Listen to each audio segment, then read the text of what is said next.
Welcome to Changing the Perception of Blindness, one conversation at a time, where we aim to break down barriers, demystify blindness, and promote real and lasting change.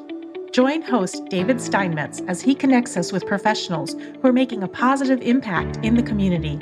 These leaders help empower individuals who are blind or have other disabilities to live a full and inclusive life. Let's lean in as David kicks off today's conversation. Hello, and welcome to Changing the Perception of Blindness, one conversation at a time. I'm your host, David Steinmetz. I'm really excited to kick off our second season of Changing the Perception. That last year was just a fantastic year connecting with professionals and leaders in the community who are making a difference from accessibility, transportation, diversity, equity, inclusion. And this year, we're going to continue on with more of that and new and special guests. My show, Changing the Perception of Blindness, one conversation at a time, came about because I find that often people don't understand what the capabilities or abilities of people who are blind or vision impaired. And so they have maybe a lower expectation of people who are blind or people with disabilities. As I'm talking to these individuals and explaining that, I'm just like anybody else, I put my pant legs on one leg at a time and get up and go to work and do the things that I need to do to support my family. And they often say, well, I don't know if I could ever really do that. They would look at all the negative things in life. And it really made me think about this in a way that if you remember, you're old enough to remember the days when we took a selfie with an actual camera and you had a roll of film in there, you took it out, you took it to the drugstore or to an actual photo shop. And if you paid extra money, you can get that picture back in an hour, or it might take a couple of days. And when you go to the store and pick them up, you get the pictures back as well as the negatives. I always looked at those and you look and you don't see the details. You don't see really any dimension in those negatives. And so it's really lacking what the picture or the image or the message that picture is given. And so I choose to look at the pictures, the positive, the beauty in that, and live my life that way instead of looking at all the negative things, right? It could be we all experience some form of tragedy maybe or trauma in our life, maybe a life event or divorce, loss of a spouse or parent, loss of job, whatever it may be. And we can find those negative aspects of our life and how we can't do something. And it's the journey of the process of converting that into a positive and living your life the best way that you can. And so this show really gives me the opportunity to showcase the positives that people with disabilities bring to the community, bring to the workplace, and how, just like anybody else, everybody wants to be able to be self-supported, included in the community, included in work, and so forth. So that's how and why this show exists. I want to, before we get into our conversation today, I'm really excited. I want to thank Arizona Industries for the Blind for being our sponsor. And Arizona Industries for the Blind empowers people who are blind and vision impaired to achieve their version of the American dream by creating and sustaining employment in various different lines of business, which allows the individual to be self-reliant, make their own decisions, and work basically like everybody else, want to do an honest day's work for an honest day's pay. With that said, let's go ahead and kick off the show today. I'm very pleased to have in studio with me Dr. Hui Wu-Curtis. She is the COO and co-founder of Support You. Dr. Curtis is an executive leader in the contact center industry. Her career spans about 20 years in various industries, healthcare, finance, etc., leading call centers / contact centers, leading teams across 65 countries. Dr. Curtis is an active speaker. She has published many articles in various trade magazines. She's there's a long list here, but I'm going to, just how well-known and respected she is in the industry. She's the 2022 recipient of the Globee Silver Award for Women Owned Startup of the Year, Female Entrepreneur of the Year in the service business industry, and many, many more accomplishments. So thank you and welcome, Dr. Curtis. Yeah, definitely. Thank you for having me, David. I'm really excited about today. Fantastic. So, Hui, if you wouldn't mind kind of giving a little background about Support You. Yeah, absolutely. A little over a year ago, I decided, along with a business partner, Ron, to really have the opportunity to kind of create our own company. And I think more importantly, as we age, we want meaningful work. We want things with more purpose. And so this is a great opportunity for us to get together, create a business process outsourcing company where we really can kind of focus on providing employment opportunities for different groups of people. So, being a female, being a minority, oftentimes I really was the only person that looked a little differently, right, at the executive levels in corporate America. And so, being really kind of hypersensitive in how people fit in or maybe don't fit in, right? There's a lot of missed opportunities, incredibly talented people with a great amount of skill set, just overlooked in a variety of different verticals. And so, being kind of like the recipient of the other end, I just thought, I think this is a good chance for us to create a company that really kind of brings more awareness about disparities in the workforce. Be very purposeful in terms of creating a work environment that really kind of helps our underserved population groups that are really kind of marginalized. So how do we change that narrative? How do we provide them with really supportive employment and very purposeful employment to be able to kind of showcase their capabilities, their growth, their development? And so that's really kind of what sprung Support You in terms of really why we started the company. Right. I love that as a purposeful or part of your mission, right? Is purposeful, intentional hiring of underserved populations. That really attracted me to Support You and the things that you're doing. I love that it's not right looking at how do we meet people where they are and supporting them while providing a quality product or delivering a quality service to a customer. Right. And how do we Absolutely. blend those things? That's amazing. And I just really appreciate the things that you and your organization are doing. And that really ties a lot of what we're going to talk about today, our conversation surrounding like diversity, equity, inclusion, and accessibility. And there's a lot of organizations that are looking at how do we start or fill positions, and are we going to be intentional about doing this, or are we just going to say that we do it?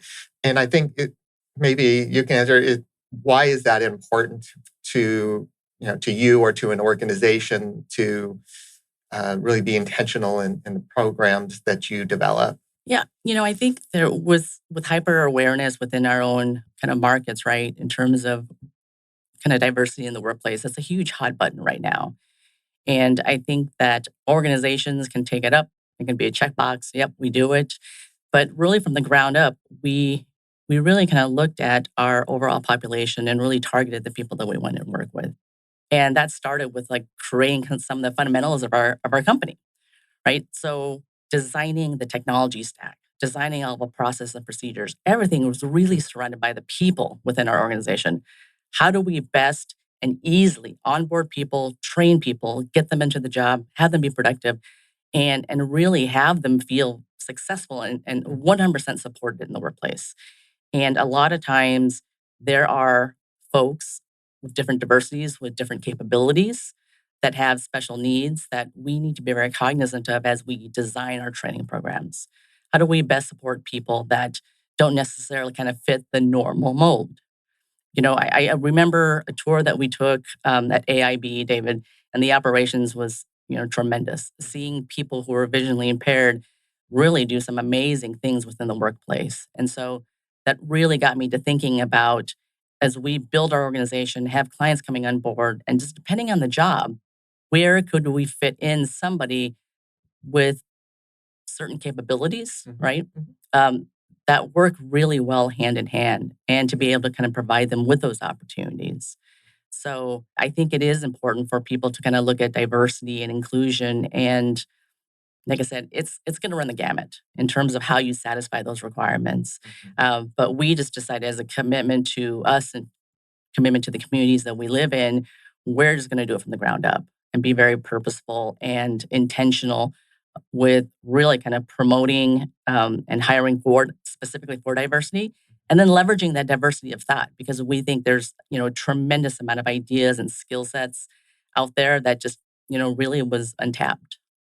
Sure. And I think that's so true that as you're talking about it, made me think that really diversity programs or DEI programs aren't a one size fit all. Right. There's no template or roadmap that says you do this, this, this, and this, because everybody's needs or experiences or backgrounds or abilities are different. I really like how you think about in terms of designing your processes or your technology around as many of those variables that you can, so that the employee can feel and be included in the organization. Sure, absolutely. You feel in terms of support you in business process outsourcing, is that an advantage, or what makes you different in a BPO environment than maybe some of your competitors? Wow, that's $1 million question, right, David? I gave this a lot of thought, and we don't want to be kind of a cliche or like a marketing buzz term, and so giving us a lot of thought along the way. And I think really kind of the biggest fundamental difference is we've been afforded opportunities to design this company in a very different way. What COVID has taught us is now kind of the swing of the pendulum. The employees have a lot of power. We've seen them walk off of jobs. We've seen them say enough's enough, right?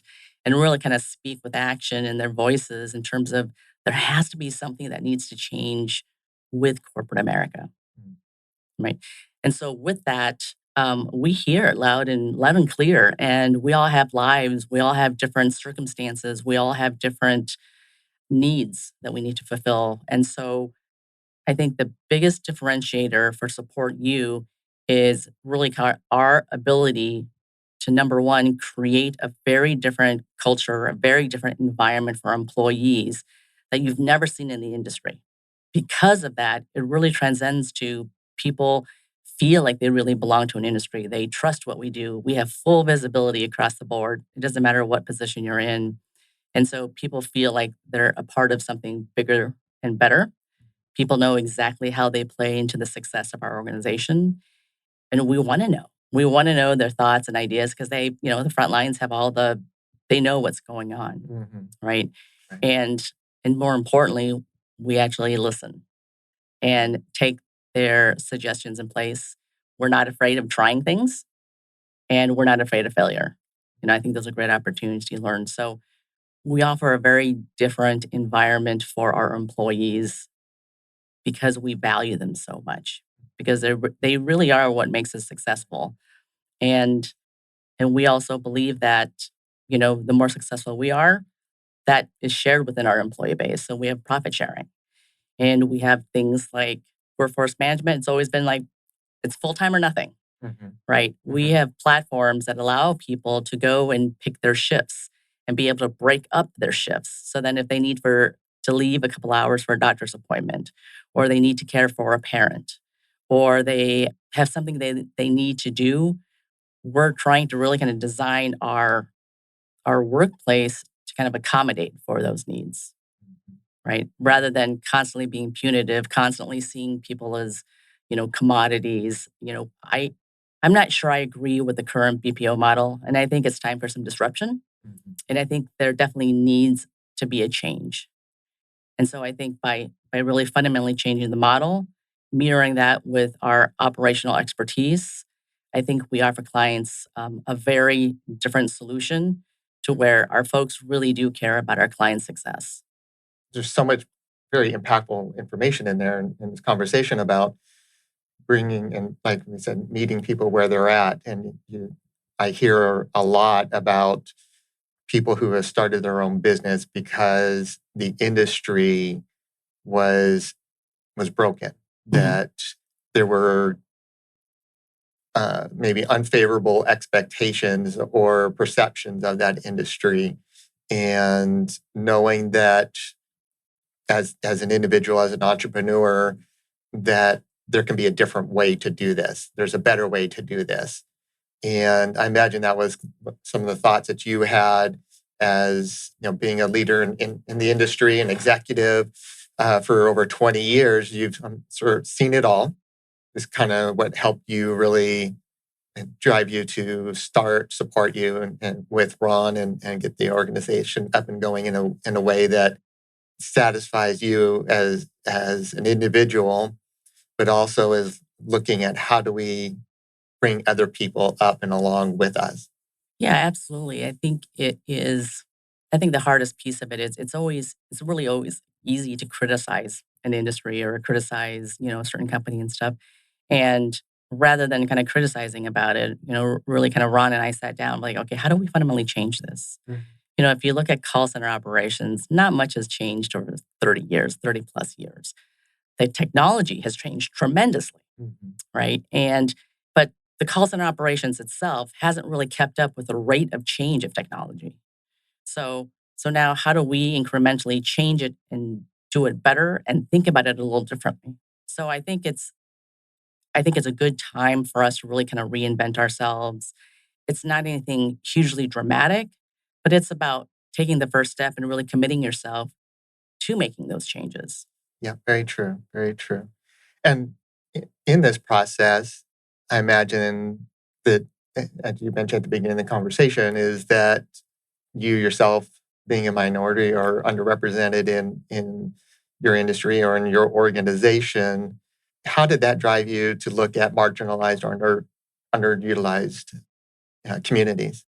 Yeah, I would say there was kind of 2 points in my life. One, always working in corporations as I did better and better and kind of continue to climb that corporate ladder, right? Oftentimes being the only minority or oftentimes being the only female minority, it was tough, right? And I had to learn how to play the game, how to maneuver around the politics of it.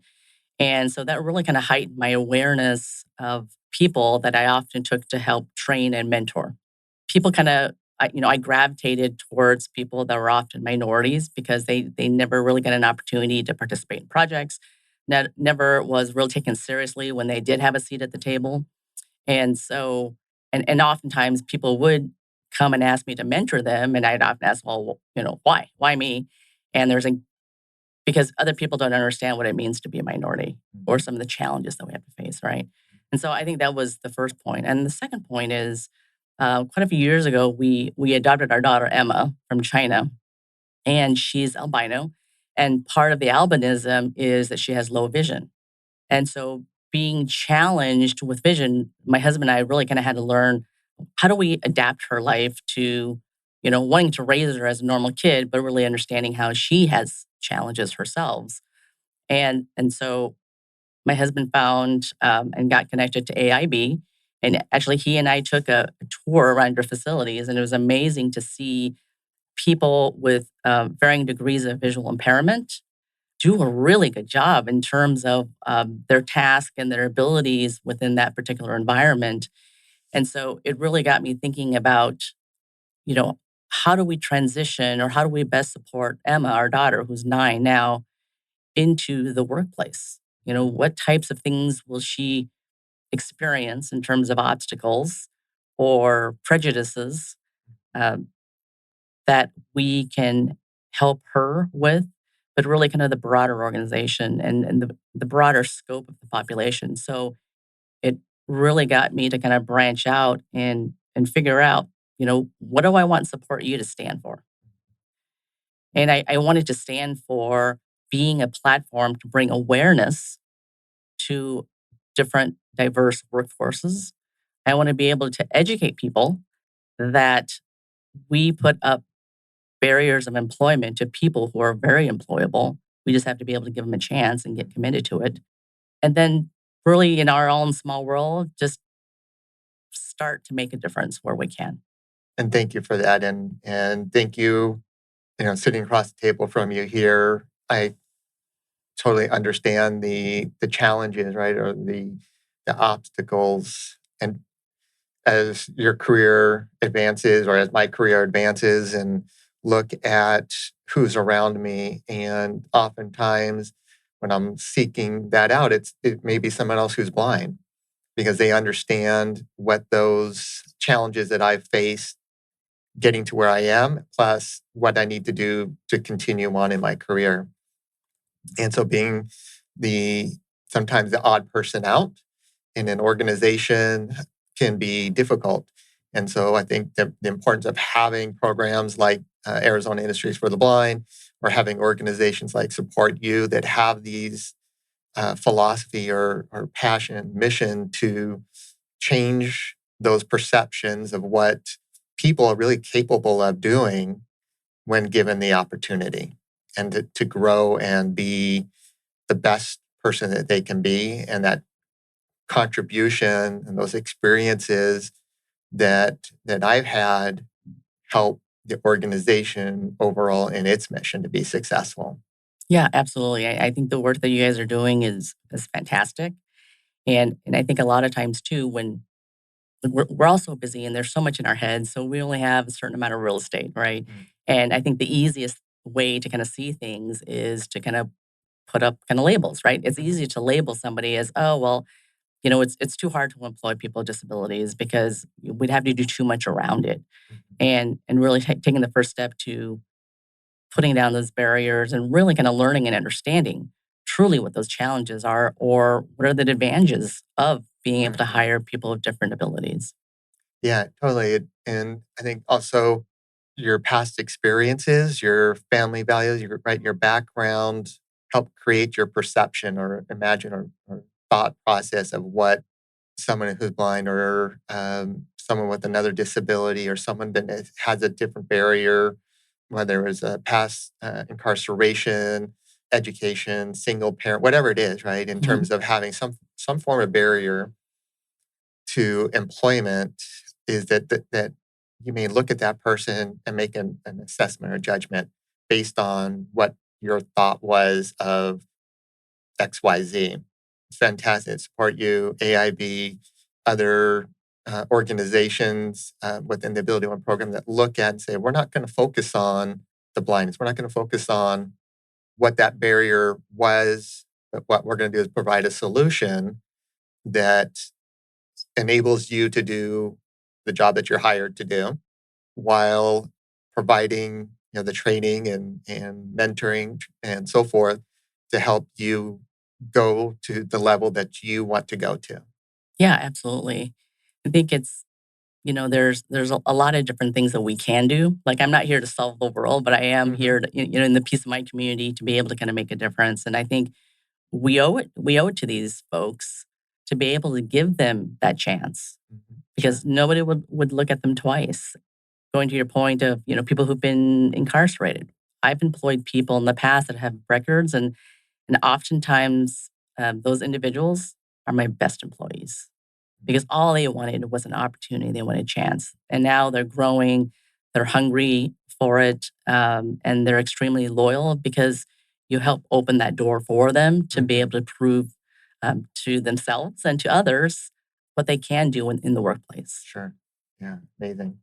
And that really, we're talking from the employee side or the individual side, but from an organization, where do you see the benefits from the organization for implementing a diversity, equity, inclusion, accessibility program for them, whether it's their future growth and so forth? Where do you see the benefit for that organization? Yeah, I think, I can only kind of speak for Support You, but, in terms of our organization, I often say that the folks that work closest to the clients, the front lines, they really have all kind of the answers, right? They do the work day to day and they Mhm. have a lot of given insights. But more importantly, I just think that when you hire a workforce that really kind of represents the communities that you live in, that in and of itself provides a great amount of information and perspective for our clients. So if they are in retail or they're in healthcare or regardless of what vertical they're in, many of our employees have such varying types of perceptions in terms of what would resonate, right? So oftentimes, like we take a very consultative kind of role within our clients, and when they're pushing out like marketing materials or they want to reach certain audiences and stuff, we get a lot of really good feedback from our own folks, which is, yeah, that might resonate with this, but like in the Hispanic community, that wouldn't really mean much for us.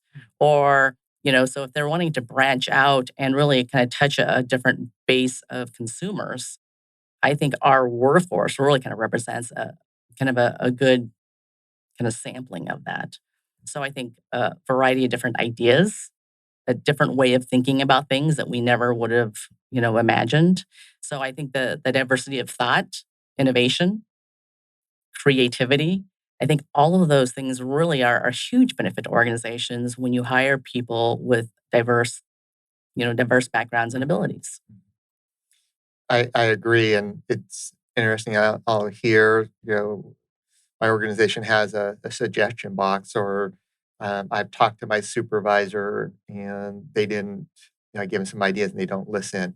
I think you mentioned, listening is one of the key aspects, right? 'Cause people are doing the work every day and they understand what can help make the process better, deliver a better product to the customer. So having the ability, I think, to from the leadership team is to listen and look at it. We've done it this way all the time. This is the way we do it, or we've already thought about that, and it's not going to work because X, Y, Z, or whatever. Right? There's always maybe sometimes it seems like problems in listening to those frontline workers and looking at things from a different perspective. Yeah, absolutely. I mean, one of the things that I always challenge my group with is really kind of pushing the envelope. I love it when people are like, we've tried that before and it hasn't worked. Well, you haven't tried it with us, right? And so being able to kind of take really kind of a client situation, and because sometimes they're so close to it, they don't see improvement opportunities or they've just been doing it for so long. And then when you interject our folks doing it for the first time or it's very brand new to us, we do see a lot of opportunities. And so this is where our folks are really, very open to sharing their feedback, because it may be a great idea that we'll implement right away. It may be a great idea, but not the right timing. And so I think a huge part of it is really kind of the communication element. So we love hearing ideas, but we also have to make sure we come full circle of that communication to saying, hey, here are the ideas that were awesome and that we put in place. Here's some of these other ideas that were great. Keep them coming. But we'll evaluate those, in the coming months. And so being able to really kind of now show the employees what their ideas and their efforts are getting them, right? And I often tell folks, it's like, you got to make the invisible visible and just don't assume, right? Right. They make suggestions, and then like, if you don't communicate it, then they think, well, nobody's really listening. They're just putting that suggestion box out there for me to use. Yeah, you're right. Communication is key in providing feedback. And we at AIB always try to look at it is why, right? Why are we doing it this way? We were talking with a potential customer, and we were talking about the fulfillment process, for example. And he's like, well, why do you do it that way? What is that really doing to the next step in the process and down the line? I had to really think about it. Why are we adding another step or to the process? Is it really necessary? Is it just because that's what we did, 25 years ago? Might not bring any value and can either reduce time, whatever it is.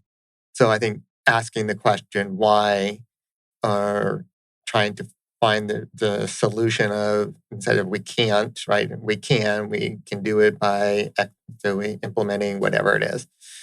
Adding new technology when the time is right, or as you continue to grow and expand. Absolutely. Yeah, just I think that communication and looking through other people's lenses oftentimes help us open our own eyes. I think what's going on around us.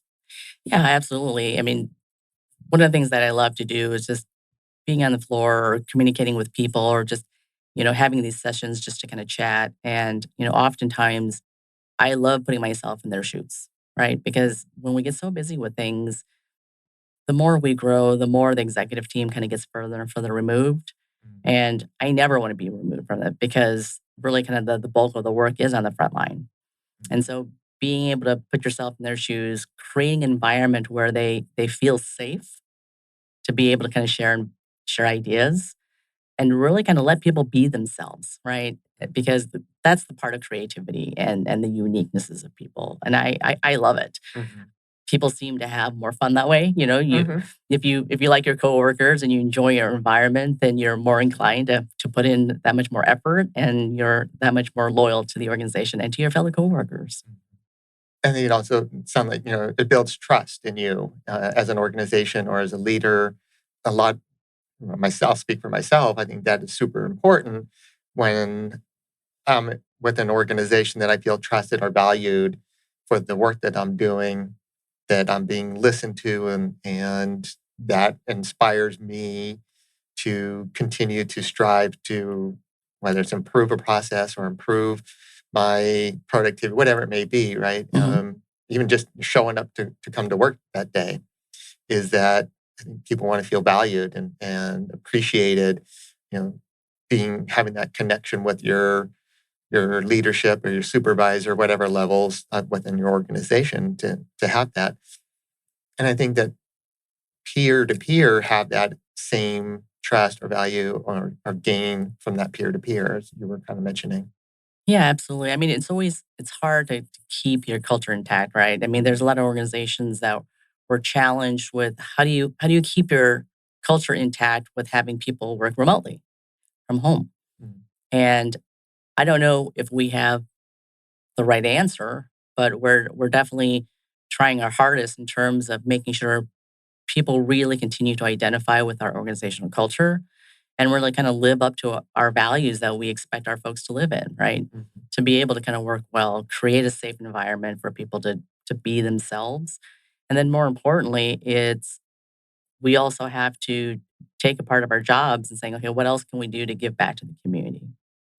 And to be listened to, to be able to kind of listen to people in terms of either, partnering with another organization within the community, expanding our reach, or getting involved in terms of sponsoring events. We're always listening to those things. And as we plan out our year or into the next year, how do we best kind of craft out that roadmap, right? That really kind of plays in well to our mission and what we're trying to do. So there's a lot of moving parts, but I think all of it is incredibly fun and incredibly worthwhile.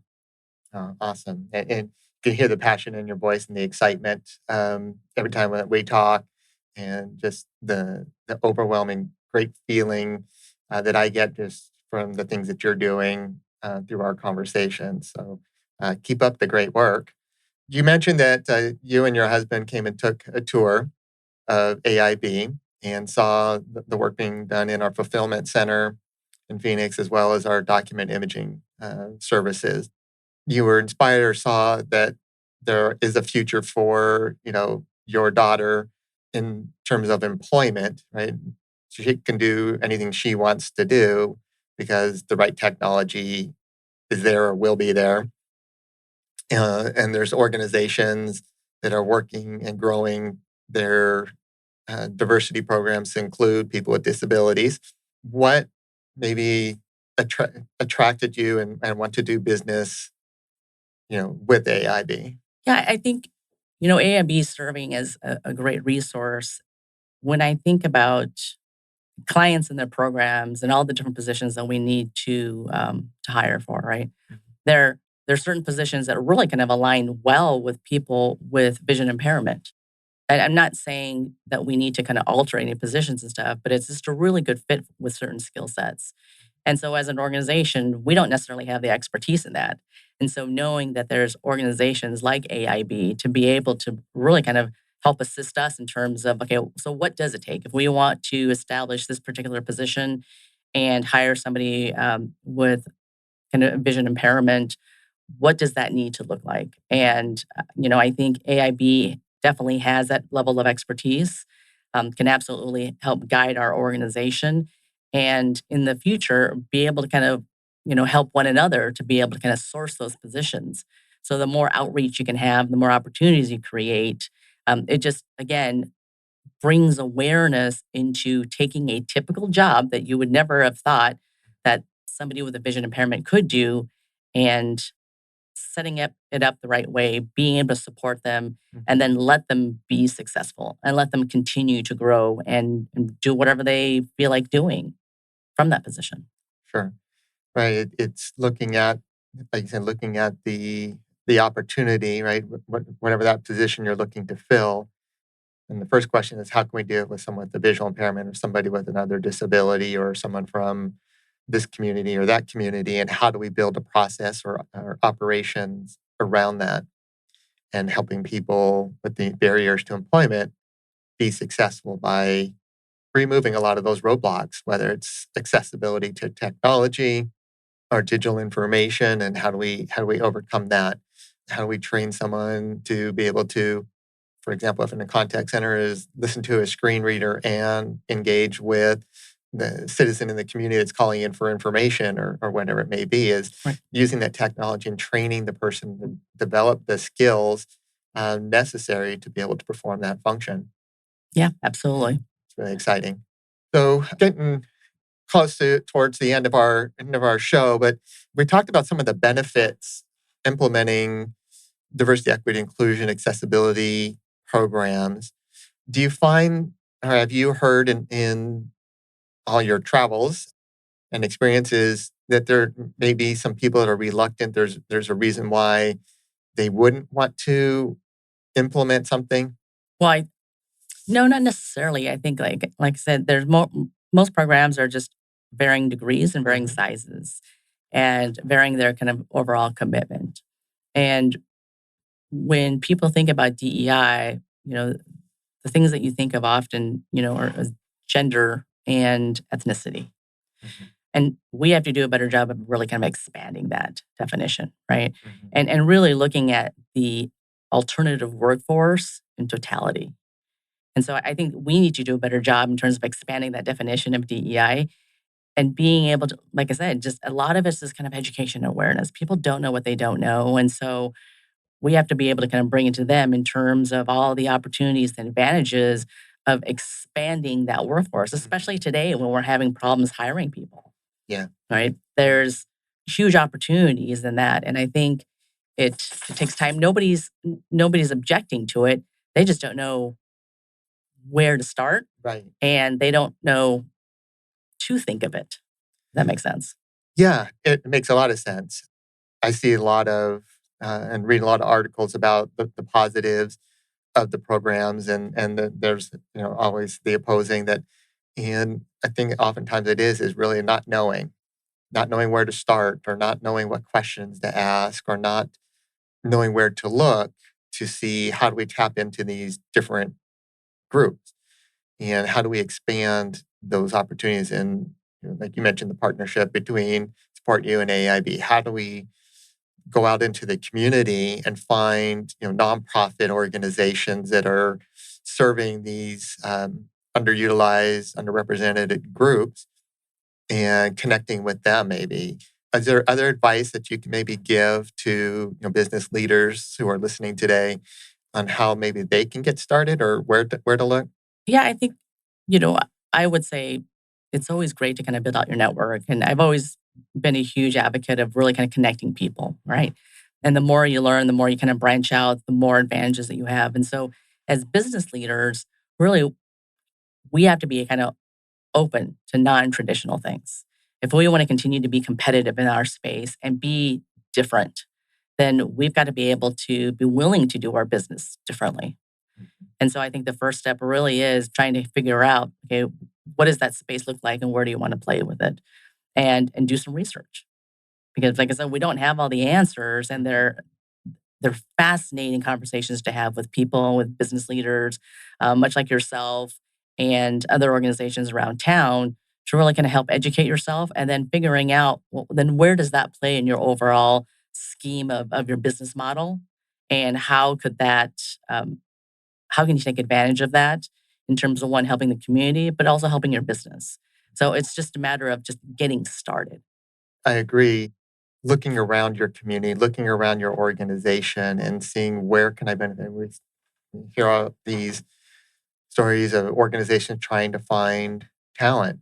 Nobody wants to work. And oftentimes that's really not the case.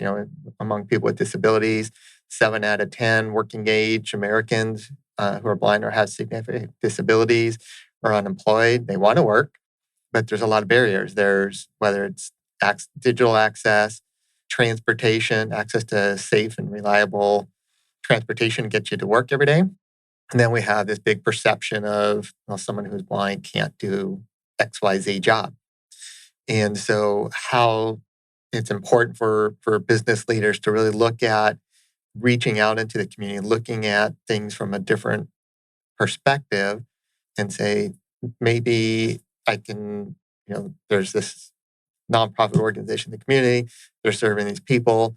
AIB is a role model in the community. We connect with other fulfillment centers or just all kinds of different businesses and organizations to demonstrate that people who are blind can do accounts payable. People who are blind can work and be successful as a HR administrative assistant at a front desk, or be a CFO, or whatever that role that you're trying to fill, and filling it with somebody who has the experience, has the skill sets to be able to do the job, and really find that out in the community. So it really sounds like, take the first step and be committed to it. It sounds like a lot of this comes from the passion within Ron, from understanding your own past experiences and understanding what the industry is and where it can go.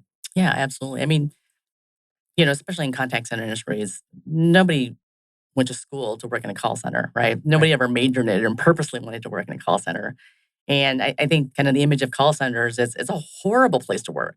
Nobody wants to stay there. Nobody sees themselves with a career in call centers. And we want to be able to change that perception, because being in call centers for so many years, I've made a great career out of it. Mm-hmm. I'm extremely grateful in the fact that it's afforded me to help raise my 5 kids and my family.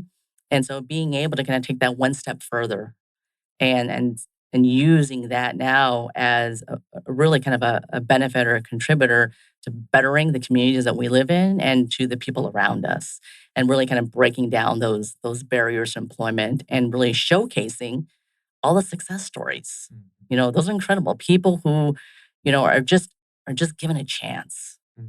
and then supported with the right mentoring or the right development. Yeah. They, sky's the limit in terms of where they want to go. Absolutely. Absolutely. And I really appreciate you being here today. We're getting toward the end of our show.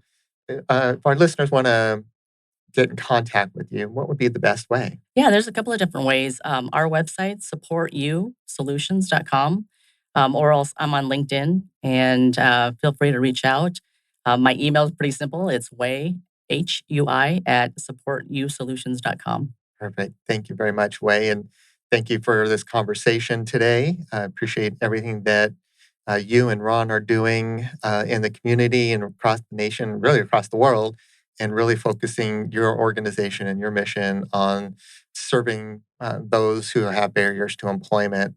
And it really goes to prove that with the right training, the right technology, and the right attitude, people who are blind or have disabilities can and do compete and are successful in the workplace. Absolutely. Thank you again for having me. This is a great pleasure. Thank you. Thank you for listening to Changing the Perception of Blindness, One Conversation at a Time with your host, David Steinmetz.